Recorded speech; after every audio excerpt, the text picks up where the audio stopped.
My amazing guest today is Karl Stephan. Karl is a comic artist and the creator of the upcoming Merry Boys comic book, slated for release in April 2020, according to Indiegogo anyway. Aside from pursuing his passion and continuing his work in comics, Karl is also a solicitor, specializing in landlord and tenant work. He's also experienced in general, commercial, and corporate matters. In addition to qualifying as a solicitor in 2015, he is also admitted to practice as an attorney in his native South Africa. Karl currently resides in Bristol, in England. Merry Boys is an indie comic about four teenage Knights Templar from a backwater English town at the end of the 20th century. Their guardian and mentor is an old Catholic priest named Parrish, who raised them in the ancient Templar traditions after an attempted robbery left him with a bullet in his skull and flashbacks to a past life when he was a member of the original order of the Knights Templar from the 13th century. And if that doesn't make you want to read this, nothing on this planet will. Now, I've been following the Merry Boys sort of progress for a while now, and it seems like it's coming along. So, Karl, thank you for doing Imagineering and welcome. Thank you very much for having me on, Brandt. What can I say? You described it really well. I try to get to the pith of what the story is about on the Indiegogo. So I do comics from time to time, and this time I'm trying to go on a self-publishing venture to do a small indie comic.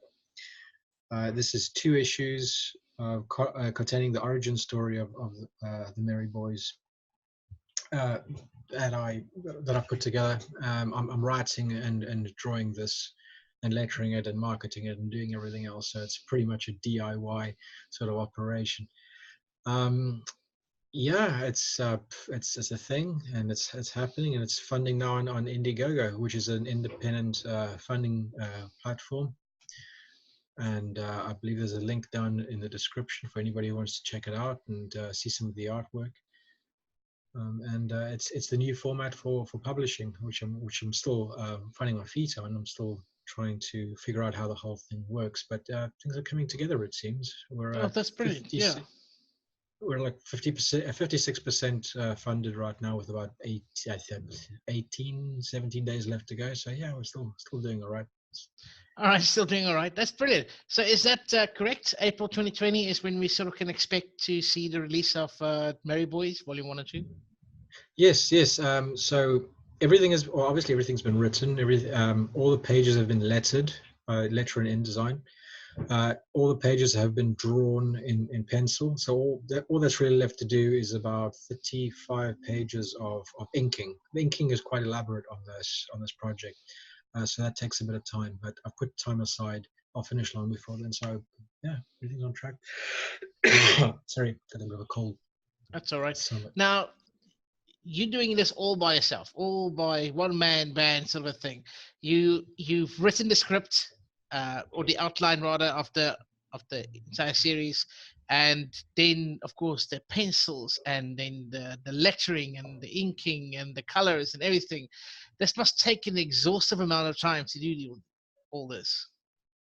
Oh yeah, it takes oodles of time, and I've planned so much of the story out that I've probably got enough material now for about 20 issues of Merry Boys. But that itself the writing took a long time. I'm just not a natural, I guess, I'm not a natural prose writer. I can plot comic books and things. But yeah, that's just all the imagination that's got into this thing has taken a long time. And then there's the drawing, which is also just anyway. I don't want to complain. It's fun. I wouldn't do it otherwise. Don't want to complain. That's fine. But this is by no means your first venture into comic books or comic art.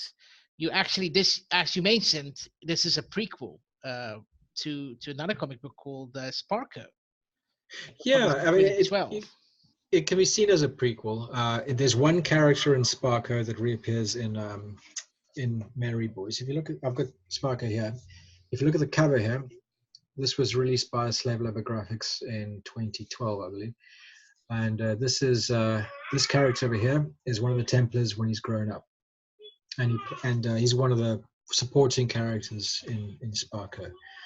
And there was an extra, when it came to publishing this, there was an extra page left that had to be filled. So the publisher asked me to just add something, and I just came up.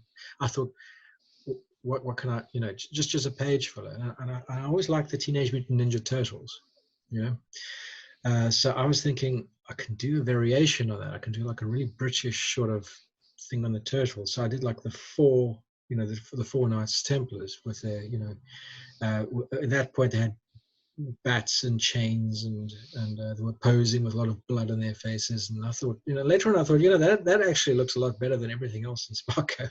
So I thought, so I was like, this looks like loads of fun. I got to do something with that. And I've just been sitting on it for a long time. And, the idea never really went away. I just kept growing and growing and growing and growing. And eventually I just thought, well, I can't do anything until I've done this. So yeah, just tackled it. And, sort of like a Turtles meets Hell's Angels sort of thing. It's like if the Turtles were in the Hell's Angels, maybe, it has that sort of look to it. It's definitely a more gritty version of the Turtles. Well, it's like the very first issue of Ninja Turtles is actually quite dark. They kill the Shredder, and they really go to war. There's a lot of really, blood I didn't know that. The very first issue. I'm basically familiar with the 80s Turtles, right? That's basically, Turtle Power. That's basically what I'm familiar with. Yeah, the cartoon. Yeah, I enjoy the cartoon as well. But the comics were proper indie comics. They were black and white, and they were quite. But very soon after that, they became a lot more kid friendly when they decided that's the kind of direction it's going to take. So I wanted something that was just recaptured that initial indie spirit. Would that be something that you'd be interested in? Let's say you publish this now as an indie comic, and someone else picks it up and says, let's make it a bit more kid-friendly. Would that be something that you'd be interested in, or do you want to really keep the core essence of what Merry Boys really is? Yeah, it wouldn't work. And the reasons it wouldn't work is because they're essentially Catholics who beat people up. You can't make that kid-friendly. It just isn't going to work. It is meant to be an indie comic. Its bones are indie. There's nothing to be translated up to. If they tried, it wouldn't be the same. I don't know. It would completely destroy the message and what message there is. I mean, it deals with certain themes that would be lost. Things like corporatism, social alienation, family values, stuff like that. I mean, there is a story, and it's not. I mean, all the violence in it is tongue in cheek. It isn't meant to be evangelical. It's not meant to encourage people to take up vigilantism or anything like that. It's the core things are those three tenements that I've mentioned. Everything else, the rest of the fighting, everything is more like icing on the cake. It's comedy. But it's black comedy, right? It's very British, sort of like dark humor sort of stuff. Yeah. It's sort of Monty Python, Holy Grail, sort of a black comedy humor, And I'm imagining that a lot of it is very reference based on British humor and culture. Yeah, that's it. So there'll be examples of British slang. I might draw British characters in the background. With Sparko, I actually layered it too much in Sparko. I put in so many bloody references in there. Just looking back on it, I probably just overdid it. This time I've had a lot more moderation than last time. So it's what's happening with crowdfunding and Kickstarter and all that is it's mostly an American market, I found, and you have to take that into account. Up to the point where I've almost thought of putting up a glossary in the back of it with most of the British slang, because a lot of people have come up to me and asked me, so what does this mean? What does that mean? Like, for example, the description is 4 teenage Knights Templar at the fag end of the 20th century, and all, everybody's going, you said fag, and I'm like, yeah, but it's fag end. But it's fag end, right? It's a No, I get it. I don't think a lot of other people, well, not a lot of other people, a lot of Americans probably, and it's a British thing, right? But which actually leads me to my question is what's the comic industry like in Britain? It's on life support, It's I on think. life support. Well, I mean, the mainstay in British comics is 2000 AD. I'm sure you're familiar with that. It's Judge Dredd's comic. The Drudge Straight Drought. Yeah, I mean that's been going since 1977, and it had massive circulation figures back then. It was just shifting an amazing amount of comics weekly. It's just an institution now. I won't say it's faltering, but it's a shadow of its former self. And apart from 2000 AD, there's only an indie market, which doesn't enjoy a regular distribution or anything like that. There's not. I mean, I'll tell you, it's back when I was a kid, and it was the same. I know there's the same in Britain. You could go to newsagents and you could see those spinner racks, Yeah. and full of comics. Everywhere you go, you will see newsstand distribution. That's all gone now. I think I've seen maybe 2 shops, non-comic book shops, carry copies of 2000 AD since I've arrived in the UK. And it's very much it's not for kids. It isn't directed at kids anymore like it used to be. Now it's basically your enthusiast, middle-aged adults. They tend to buy them. They tend to go to their specialist shops. And I think they've lost a lot of their audience as a result of that. And it doesn't have to be like that. I mean, like when we went to Italy a little while back, and I noticed that I couldn't pass a shop without seeing all the local comics in there. It was everywhere. You can go to stationers, everywhere, and they still had their specialist comic shops on top of that, importing all the American titles. But they had all their local Italian comics like Diabolique, Dylan Dog, Tex, all that stuff, all over the place, and they shift millions of comics per title, and they're cheap. Wow. They're damn cheap. Yeah, they're really cheap. Well, I mean, if you're doing mass printing, right, then the price is going to go down. Of course. Yeah. And so Italy really tends to support the artists and artistry, whereas most countries, I think, because of I don't want to blame Marvel or DC or anything like that, but it's become so, I also don't want to say infested, but it's become everywhere, right? And the movies and everything, it gets all the hype, whereas the subtleties and the nuances of a paper comic book, it's just not, the market is just not there anymore. And it's a shame because, like you said, going as a child, as a kid, at the newsstands, and you could see these spin racks of the comics, and I love that. And even myself, I've had to go, when I was living in New Zealand, in Auckland, I had to go to Heroes for Sale, to specialty shops to buy comic books. And it's not there anymore. You have to go to specialty stores now for something that was everywhere. Yeah, and it's much more expensive now. Yeah. It's so much more expensive than just relatively. I mean, I calculated it. Take 2000 AD again. When it came out, it was, I think, 8p. And if you had to increase that, just taking inflation into account, it'll be something like, that should be something like 70p now, right? Okay, the production values are better, but it's still, but now typically you pay £3.50 or something for the exact same comic. Fine, it's glossy and it's in color, but it's not enough to warrant a 5 times increase of the cover price. So it makes it inaccessible to kids, because they're not going to be able to afford that. So it's literally just your aging market of people. Actually, most of the market now is your middle-aged British guys who grew up with us when they were kids, and they just keep dipping into it from time to time.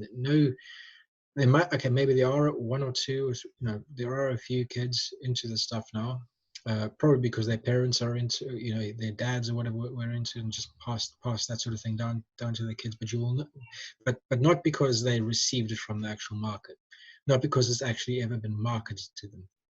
That's the problem. That's the real issue. Yeah. So what do you think is maybe the future of comics? Is print going to die completely, and maybe just like a completely online sort of comic book reader type of thing, in app form or something, or do you think there's still hope? The writing is on the wall. I mean, print has just been in decline for such a long time, and it's all Mm. because of this damn internet. But you can understand that. I mean, it's just that such big mainstays have stopped printing. Mad Magazine stopped being Yeah, published Mad quite Magazine recently, stopped. That's been running for I don't even know how long. since the 50s. Yeah. Since the 50s, right? Yep.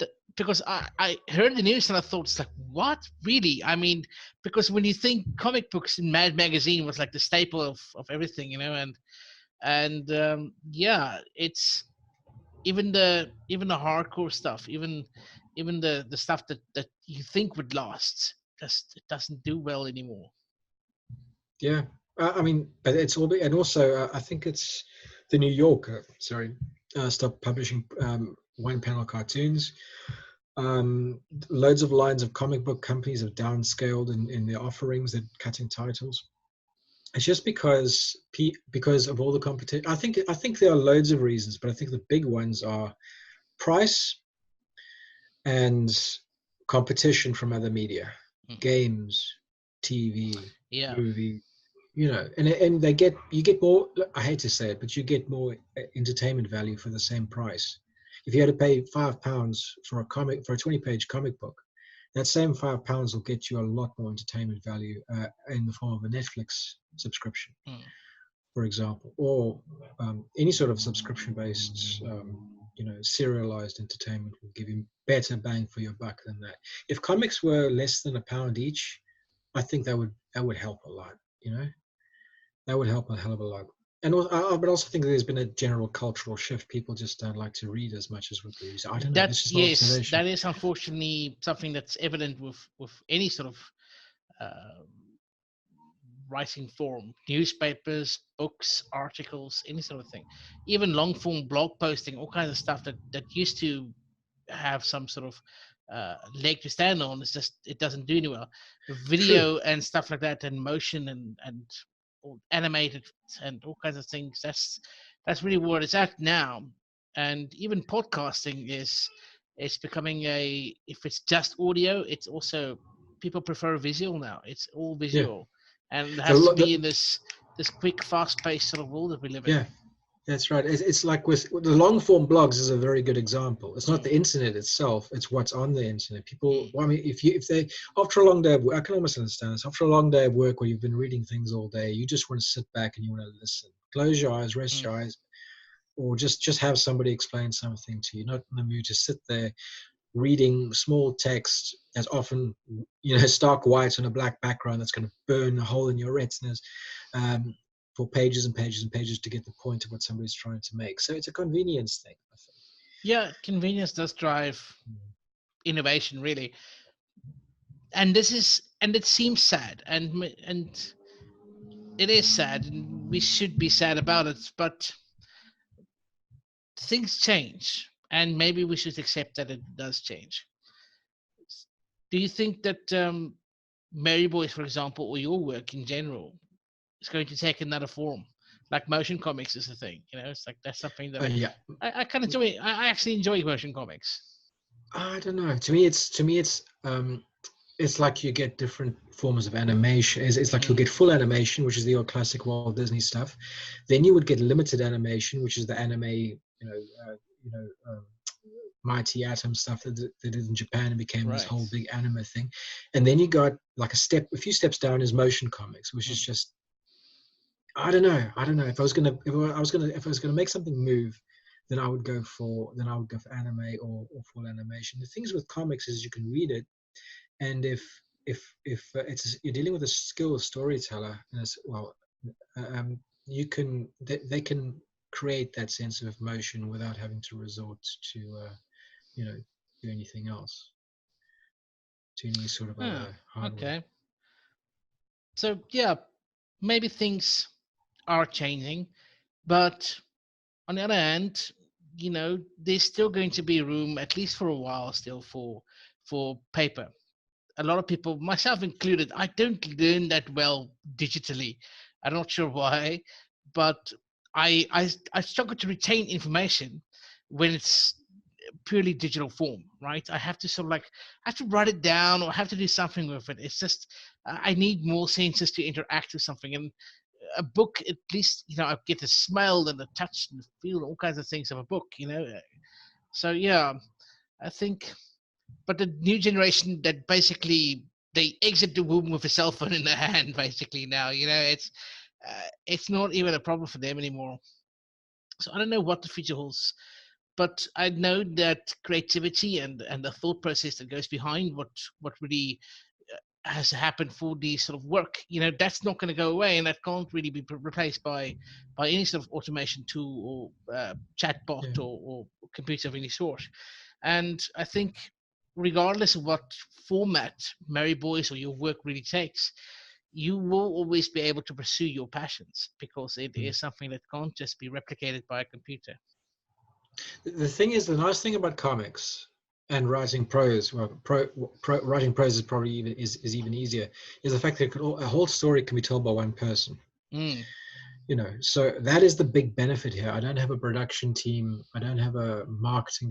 It's all DIY. So it's a pure form of self-expression, which I find very attractive. As soon as you start packing on the budget, as soon as you have to start making a lot of money off something, then you have to make sure that it will be, it's an investment from other people from outside. They will want it to exceed in that market, and you will have more players in that. You have to get past the producers and everybody else to tell. Then it's very soon it stops becoming a personal story. That's the thing. That's the problem with that. So it becomes hollow. It can. I mean, obviously, there's excellent anime and there are excellent movies and stuff, but very often those excellent anime, animations and movies are based off small independent stories who have made it, who have become really popular, and then you will have a producer saying, this worked, it's been tried and tested, let's make it into a movie. You understand? So in other words, that was a form of personal expression, and of course, then you also get examples of creators being very unhappy when they do make the movie and they abandon a lot of the source material. Right, Dragon Ball. Dragon Ball Evolution, I think it was the thing called. Yeah, I didn't even see it, but apparently it's just horrible. Many of them failed. Yeah. But like you said, if you go to traditional publishing house, they need to put in assurances that this is going to make money because they're not a charity, right? It's a business. They need to make money off the artists and the writers' work, which is why, especially now, it's so increasingly difficult to get published by a traditional publisher. Because if you don't have some sort of large name attached to you or to the work, it's nigh on impossible to get published now. Yeah, I mean, if I was Madonna and I wanted to publish another children's book, even if it's crap, exactly, they're going to publish it. Yes, because it's the name that sells, not the work. Of course, it's a whole different dimension. That's very relevant to a publisher. Now, with Sparko, you said that Sparko was too much British or too much of references. You packed it chock and block full of British references and all kinds of stuff. What would you change now, looking back at Sparko? I wouldn't do. You wouldn't do it. I wouldn't do Sparko again. I think it's too long. Yeah, because I wrote this. That's another thing that you only get to know once you've actually done a story like that. Is the more world building you do, the more world you have to draw. The artist's dilemma, hey. yeah, the artist and the writer never shall the two meet. That's what I really find annoying, especially when people throw like a pitch to me, and I get this a lot. People will message me and saying they've got this amazing space drama, epic intergalactic story that's going to span many volumes with a cast of thousands of. I'm like, whoa! Is this your first bloody book? Because I can guarantee you're not going to find somebody who's going to draw all that.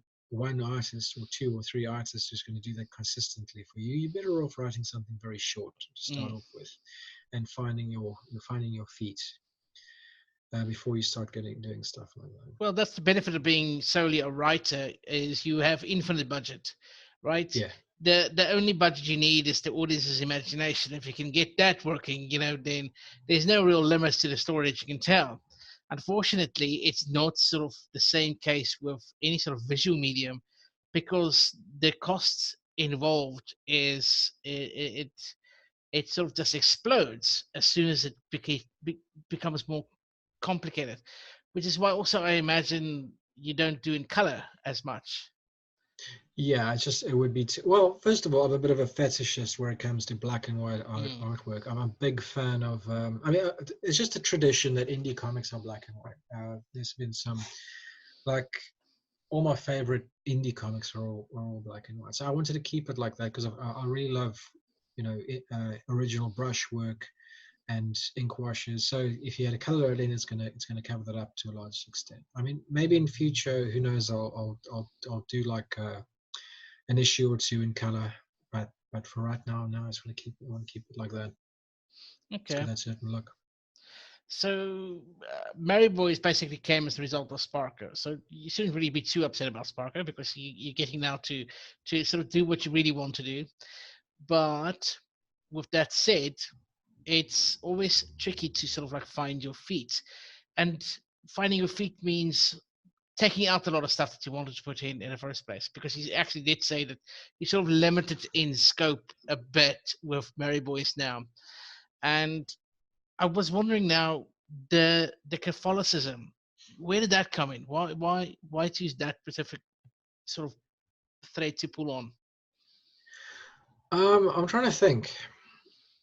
Well, because it goes hand in hand with the Knights Templar, if you think about it. Okay, back when the Knights Templar had their heyday, there wasn't such a thing as Catholicism as Mm. such, because there was only one church.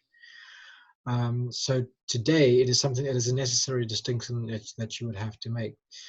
And the other thing is, I've got a bit of a fetish for Catholicism. I love Gothic architecture. I love the traditions. I love the. Have you ever? I mean, ever since I walked into a medieval Eastern European Catholic church, you Mm. wouldn't. I mean, we're both from South Africa. When we think of churches, they look like the South African churches, the Protestant churches look like McDonald's shacks Well, in yeah, comparison to those. in You know, comparison, but remember now those churches were built hundreds of years ago, right? And because it's so supported by the state, a lot of money gets put into the architecture and all kinds of things, because it sort of like identifies yourself as a nation by your churches and all kinds of things. So now with so yeah. many different ideologies and denominations, it's difficult to sort of like find funding for any sort of flash, I want to say, when it comes to buildings, which is why, but they built stuff to last, which is why we can still enjoy these wonderful architecture now in this day.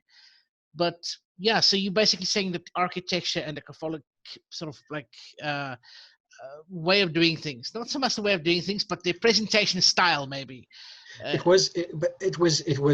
you look at, they're also the biggest patrons of art throughout history, hands down. You know, really? yeah, definitely. The paintings, the things, because the traditional Eastern European Catholic Church is full of paintings Well, and religious ornaments and paintings, things. yeah. You can't imagine really atheists buying religious paintings. Maybe some do. You will find a lot of references to Greek mythology too. Actually, Oh, they all in those churches. In fact, a lot of if you had to look at Templar churches, they actually had pentagrams, images of the Green Man, lots of pagan influences in there too. Christianity was a lot more fluid back then.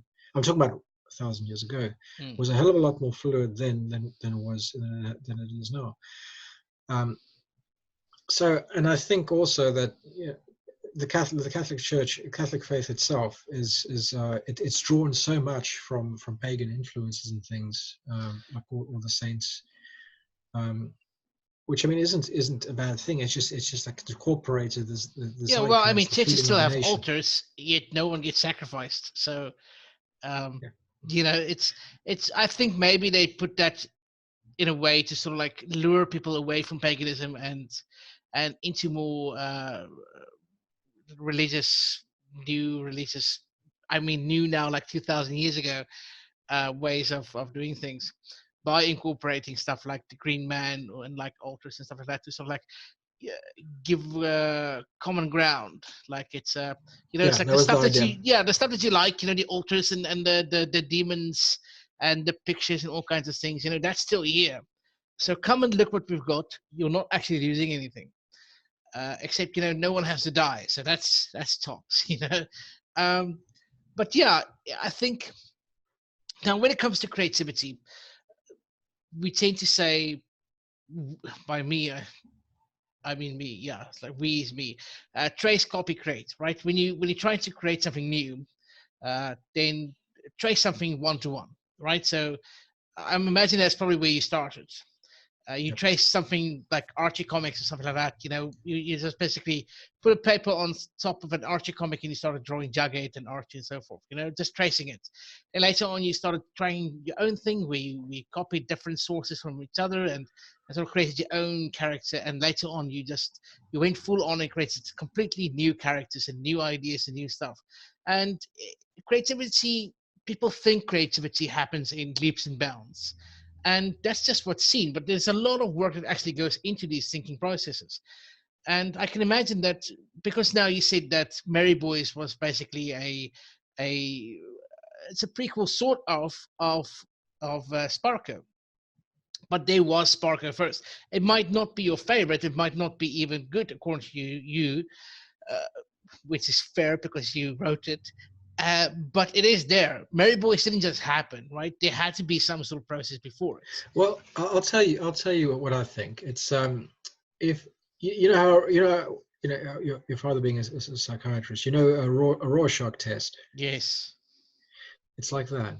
Like you will find, but the Rorschach test takes what's in your own psyche Right, but and it's mindset. based on your experiences and your life and your ideas and all kinds of things. So Yeah. everybody comes at something with their own perspectives, right? So we would see the same thing from different perspectives based on our own life experiences and so forth. It's not just out of the blue. It's not. That's actually a very Christian or Western way of thinking things. That creativity comes out of the blue, right? It's something from nothing. Whereas that's not really true. In my experience, in my studies, it's not. Creativity happens in processes. Yeah. It's like from the creative side. I mean, if you had to give a child a whole set of Lego blocks, each child is going to build something different. Exactly. Chances are it could what's going on in Yeah. their minds. And it's the same thing with when you're creating art. You will find those things that are inside yourself and you will express it, even if it's subconsciously. You will Yeah. do that. It's just the way we're wired. Now you mentioned that basically curiosity is a big part of artists, right? The Gothic, the Catholic, the churches, the all these sort of nuances and British slang and culture and human, it all basically comes together. Do you think you could do this if you were still living in South Africa? That's a good question. That's a very good question.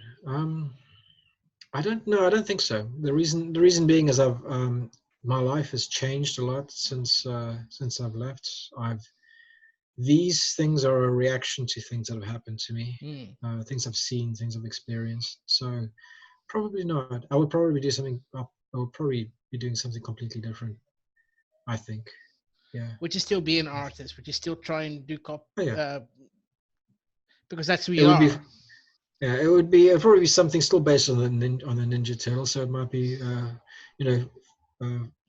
for Boers or something. I don't know.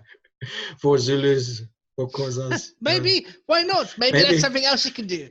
A turtle style Zulu sort of a comic book, or maybe just like a one-page sort of like story. Maybe that's something else you can try. A one-page story. It's got a beginning, a middle, and end, everything in it, and it's just one page. Those are the best kinds, I often. think so as well, because when you're under pressure and deadlines and you've got limited resources, it sort of like forces us to be more creative in our thinking and our way of doing things. One thing I'm going to do directly after I finish this campaign and everything's been fulfilled, I want to do a 24-hour comic. This is when you create a 22-page comic in 24 hours. Sure. It's supposed to be an exercise to get, because you get bogged down so much with process. Sometimes you just need to cleanse everything out, and you need to just prove to yourself you can create something readable Right. in a space of 24 hours. And it can be done. And I've seen some projects that have been really good, actually, in such a limited space of time. And it kind of teaches you to streamline your techniques and things. Now, having been working on something as ornate, and detailed as this project, I think it's good to do something that's just a lot more punk and a lot more freehand, just for the fun of it, I think. Now, it'll only take 24 hours. It only takes 24 hours. Yeah, well, so no rest for the weekend then. But tomorrow, starting 1st of October, are you doing something for Inktober? Inktober, I'm inking every day now, basically, until Well, this you thing's have to finished. get this done, right? Yeah. So yeah. Yeah, I was thinking of just I'm gonna ride that hashtag wherever I can. Starting for it, tomorrow, yeah. I'm gonna throw Inktober onto all my stuff. Just why not? If it gets Why not? eyeballs Exactly. onto If my it gets project. one like extra, right? It costs you nothing. One sort of like one funding. I mean, it only you've got different packages for funding as well on Indiegogo. From the lowest, I think like £5, and then all the way up to, I'm not entirely sure, but I think it was like £200 or £300. And what you get with those packages is really some amazing stuff, right? I wanted to make it attractive because I'm a unknown creator, and I just want people. But at the end of the day, I just really want people to support it and to read it. That's the main thing for me. Now, I do think that with one of the packages you get Merry Boys, but also Sparko as an addition to with your sponsorship or your package or your pledge. I'm not sure exactly what to call it. Let's call it a contribution. Contribution. Let's call it that. Yes, let's agree it's a contribution. But I'm happy that they ask things like Indiegogo, GoFundMe, all kinds of things, Kickstarter even. But we shouldn't need it. We should be supporting our artists and their endeavors, because it really, like I said, now we were discussing now all kinds of religious paintings and Greek mythology and all kinds of stuff. And that's because churches and states even supported the arts, but we don't do that anymore. Yeah, back then they had patrons, and you get that in today's form too. You get online. There's an online platform called Patreon where you literally just pay an artist to just keep on creating. I haven't done that because I want to give somebody something concrete in return. But it still happens, and I mean that's the reason. I mean the church was a major patron of art, but you would also have rich families which like would the commission Medicis artists. and the Italians, right? Like Raphael, he did so many statues for tombs and things for rich families, and that's a. But yeah, that's the thing. When you don't have access to a massive marketing machine, then that's pretty much the only real way you're going to do. People contribute more to pay for a print run so that you've got to have more copies, and because I mean it'll grow exponentially. This is the first project. The next project will be a bit bigger with more spread, and it'll carry on like that. You start small, you grow big. That's brilliant.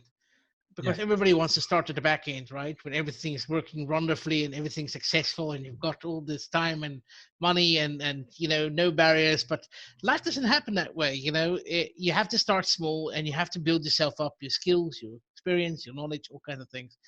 And people only see the end result sometimes, and everything looks easy when you look at it from the back end. But there's a lot of work and time and effort has to go into these things. And with your job as a solicitor, I can't imagine that it's always easy finding time to work on this sort of project. No. Just you have to, and also being a young father, it's really difficult. Yeah, that's another difficulty. Of course, I love being a dad. It's something completely different, and nothing can prepare you for that. But yeah, you get less time at the end of the day. You have to try and work with that. And your work as a solicitor, does that sort of influence the comics at all? Thankfully not. Thankfully not. What about the But reverse? and thankfully not as well. Thankfully not. It's there's no room for creativity in being a solicitor. You either do something correctly and efficiently, or you don't. But that's just That's how it is. sad, unfortunately, because actually, as a solicitor, you need to be creative. You really need to think, what's the best way to approach something? What's a different way of seeing this? How can I best do this? How can I simplify? How can I maximize? How can I combine? All kinds of things that really need creativity. But we tend to get stuck with creativity is only art or dance or music. And those are absolutely expressions of our creativity. But if that was just simply creativity, then anybody could draw. It has to come from within, and it has to be like, you get a lot of artists, but not all art is good, uh, because not everybody wants to put in that time and effort and thinking power to actually do these type of things. And why Knights Templar? That seems, because now we discussed Catholicism, right, and this sort of like interjoint thing with the knights, but it seemed very, I don't want to say archaic, but perhaps old-fashioned. It is, yeah. That's the thing. It's not. It's the big challenge. Well, it wasn't a challenge. It just happened. It was like making something like that, putting it in a whole new light. Making it seem like a rebellious and punk and all that stuff. The reason, well, the seed of the idea was with Sparko. I mean, it's actually a funny story. I started off with this one character that had long hair, and he looked like a bit of a peasant. And then at the end of the book, I got so tired of drawing that hair that I just made him he took it off like a wig, and he was just bald. When I started the book, this is, it started off, and I had no intention of having a Knights, member of the Knights Templar. And then at the end of the book, he just was like an urban Knights Templar, and he had to fight all the creepy crawlies and things that was found under London. So he was just born out of that. So I just wanted to run with it. I thought that was a brilliant idea, because the Knights Templar are shrouded in mystery. They essentially just disappeared off all their riches, all their infrastructure, just disappeared overnight, essentially. I think it was 1318. Was it? Yeah, 1318. Charles de Molay was executed, and Templars all over Europe and England just disappeared like they never. And these guys were all over the place before. Right. They were the first international bank.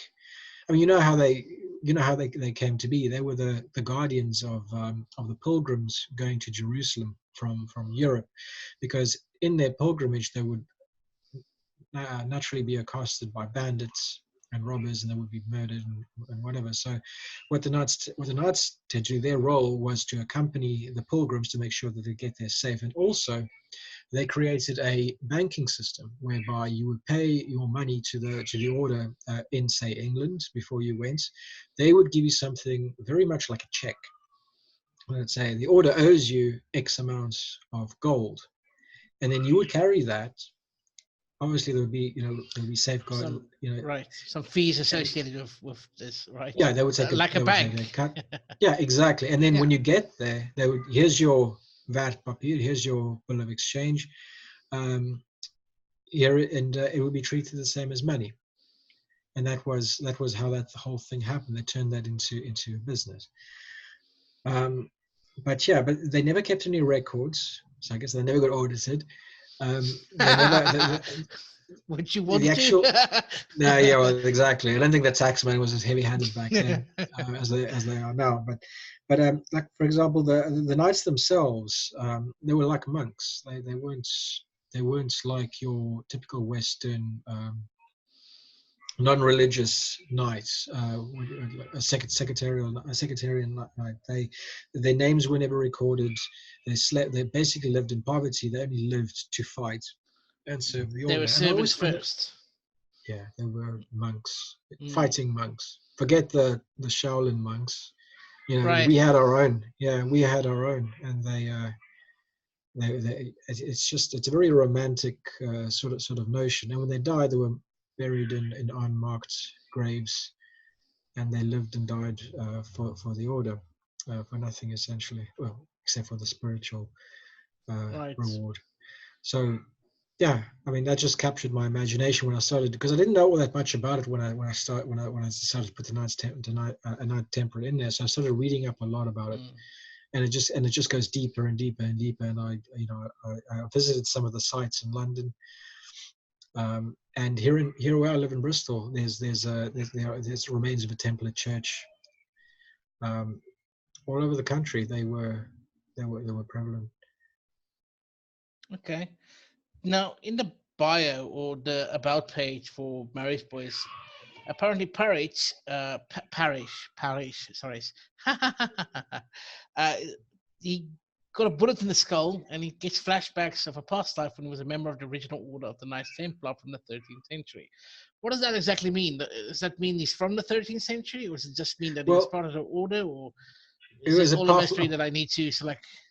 it, it's past life regression. Some people have like these Ah, experiences right. Okay. where they relive flashes from a past life, and that's essentially what happened. So because I mean the town they live in is very is it's very impoverished, and it's got massive social problems. And the crime got so bad that they tried to rob him one night, and he didn't resist them. He didn't do anything until they tried to take his whiskey. And so he You fought can them, take my and life, but you can't take my whiskey. exactly. In fact, the inspiration was of a newspaper article of this ex-Olympic boxer. He was in his late 60s, and they tried to rob him, and everything was fine until they tried to take his Jack Daniels, and he was living smells like he was the It's same. amazing where we put our values in, and but this must have been, how long did it take you to sort of script Mary Boys? The thing is, it took quite long because you know, how can I put this? The idea developed over time. I had no intention of doing this comic. It just kind of lived with me, and every time it would just be like that little, like that I would see something or read about something, and the story would get a little bit bigger and a little bit more elaborate. And eventually, I thought, I should write all this stuff down, and then I did that, worked it over, molded it over. So yeah, it's come together quite well. I think it's really very coherent and very well thought out. And I've gone so far into the future that I know exactly how things are going to pan out. There aren't any gaps or holes. I feel like I've been living with these characters for such a long time that I know them really That well. they are more than just ink on paper. They are as real as anybody else. Yeah, I could walk into a situation. I could tell you how each of them would react to it.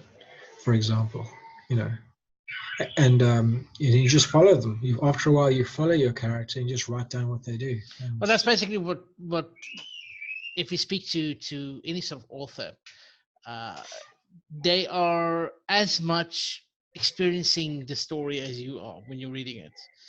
And sometimes you have to sort of like rein in your characters because they're going off script or off track in a way that's not conducive to the story, right? It's like, hey, I need you to come back now, because we actually do need to go and finish the story. But it's amazing how, and I think not enough people really understand that comics is just visual books. It's a book, but it's in a visual format, right? A graphic novel. But the same amount of work and effort and planning and stuff has to go into creating a comic, and sometimes even more, because it's not just writing and editing, right? You have to actually, you like I've mentioned, you are the one man band here, and you have to do all of this by yourself. I think I've got great respect for people who can write proper prose, Hmm. uh, because it is you can create such elaborate worlds in the mind of the reader, something you could probably never commit to paper. It's definitely has its strength, as does comics. There are things you can do in comics that you can't do in Hmm. prose. You could tell certain stories are just more conducive to certain mediums. Hmm. That's all. That's why things sometimes making a movie or something isn't always the best idea, because Right. you just Where lose people a are lot very of the. disappointed with the results because Yeah, they read the book and what they see in their heads is not what they can see on screen, because you know money can only bring you so far, whereas your imagination can go anywhere. yeah, that's it. That's exactly it. Yeah, but it's still, I mean, I still find it's the best way I can express myself. And so, I mean, I'll just keep going with that.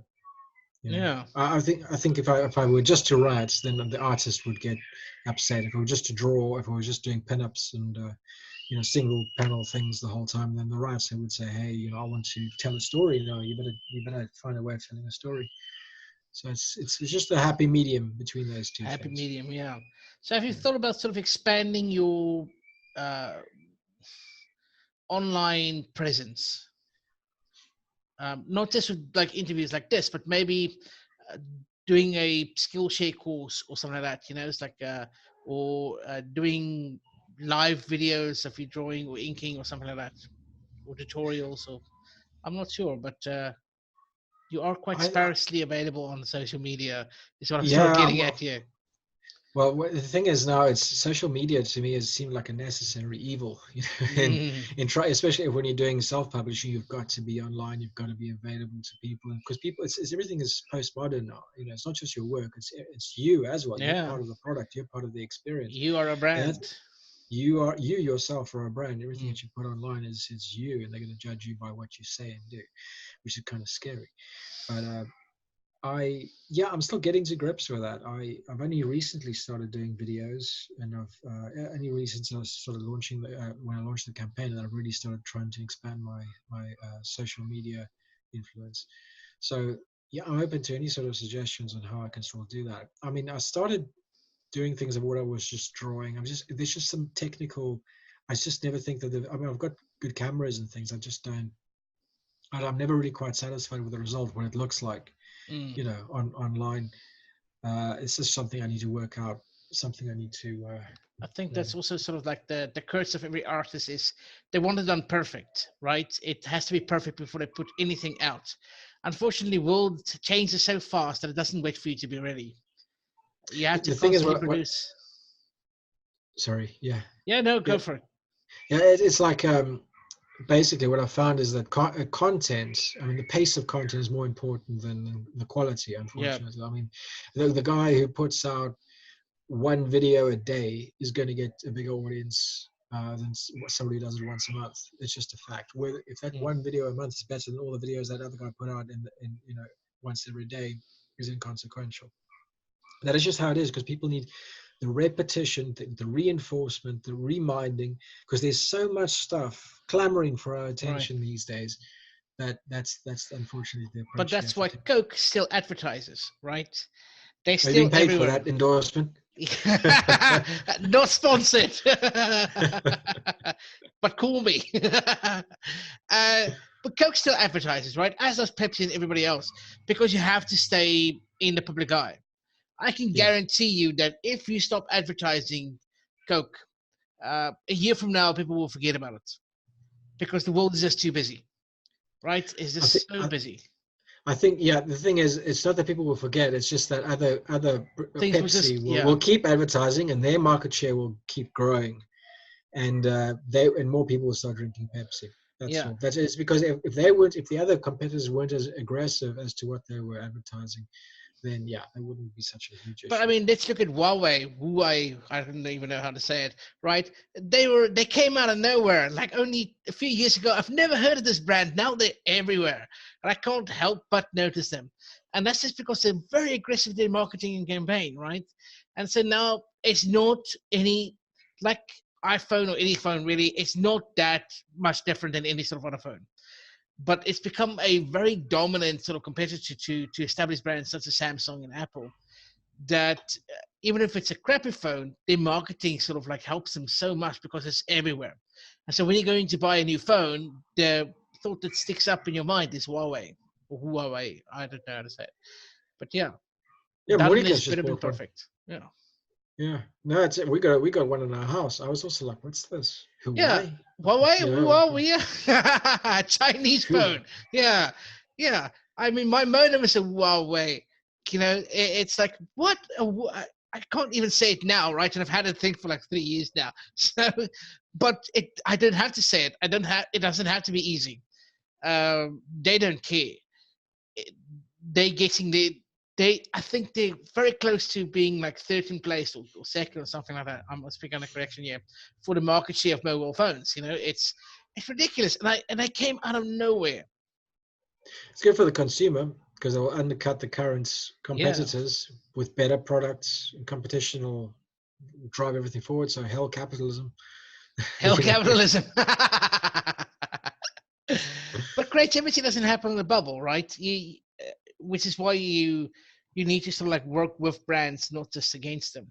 Do you actually go out and do stuff like book fairs or indie publishing or something like that? There used to be. See, Conferences. the thing is with Comic Cons would be the answer, but Comic Cons are focused these days to TV shows, to Star Wars is, you know. Right. Hell Disney. Well, the actual comic thing is tiny. If there are any comic people and things, I mean, you do get some specialist ones. There's one in Bristol that's happening next year in May, which is focused on 2000 AD creators. But generally speaking, Comic Cons aren't really about comics anymore, which is kind of frustrating. But so yeah, I look. The thing is, I don't see this ever being a big thing, simply because it's a different time and place. But it is the way I want to do it, simply because it suits me. That's basically long and short of it. Because I don't want to involve a big team to try and make an animation or something like that. Although I have thought about animation more recently, and I want to learn how to animate as well. That's going to be the Well, next I mean, big you're thing. using InDesign for lettering. You might as well start learning Animate, Adobe Animate. Oh yeah, the old Flash thing. Yeah. I Right. was thinking I can use Flash and I can use After Effects, but bigger names now. I think it's like Toon Boom, and there are a few, and TV Paint. So there are a few new 2D software packages that look very interesting that I'd like to learn possibly. We'll see. Yeah, We'll see. Well, let's get Merry Boys done first, and then you yeah, can explore other options. So you said you that's wanted to it. do this a 10 series, or was it 20? There's enough material for 20 Enough issues, for about 20 issues. two major story arcs. So we'll see. I'll see exactly, because I mean it's all plotted, but it's not actually committed to story and thumbnails or anything like that yet. So I'll see how this campaign does. But so far so good. I mean I've gotten the attention of people who are quite high up in the crowdfunding Mm. circles. So, and people seem to really like it. So yeah, I think it'll probably happen. All right. Well, that's brilliant. I think that's a wonderful way to end this conversation. As there's always potential for more, and we shouldn't limit ourselves. And even though your imagination might outweigh the ink in your pen, it shouldn't stop you from trying at least your very best. That's it. And I mean, yeah, well, that's it. I think a lot of people also worry too much about what's going to be successful or not. Mm. I mean, okay, unless it's Hungarian throat singing or something like this really, really obscure sort of stuff. Which although yeah, I'll probably get proven wrong at some point on that. It's just that you should do what you really like, and if you find success, that's great. But you've got a much better chance of finding success doing something that you like and enjoy and have passion for than something. Yeah, because that's going to carry you forward, right? Because Yeah, you're not going to just yeah. When quit things are halfway through. dark, when things are dark and things are difficult, you'll still have your passion, and and that's what will keep you going through all that until it's all done. And you will give up where it's something that you aren't positively passionate about. And I think you could probably apply that to all I think endeavors. that's a wonderful message for anybody who's in any sort of work or career that they are passionate about, trying to find time and energy for it. And sometimes we sacrifice our dreams too early in exchange for the safety and security of a decent paycheck. But no one said you have to quit your job, right? No one said that. You just need to find the time to do things and surround yourself with people who is willing to help and support you with the other areas in your life. Yeah, that's it. That's it. And yeah, it's just getting your priorities. Oh, obviously, family comes first. That's Yes. number one priority. And after that, yeah, just never. Yeah, that's the thing. People always regret things that they didn't do rather than things they More did. than I did do, yeah. Yeah, And that Yeah. So if you're watching this on YouTube or you listening to this on SoundCloud or Podbean, what is your passion about? Do you want to be an aspiring artist, or maybe you've got a story in you that you want to pursue?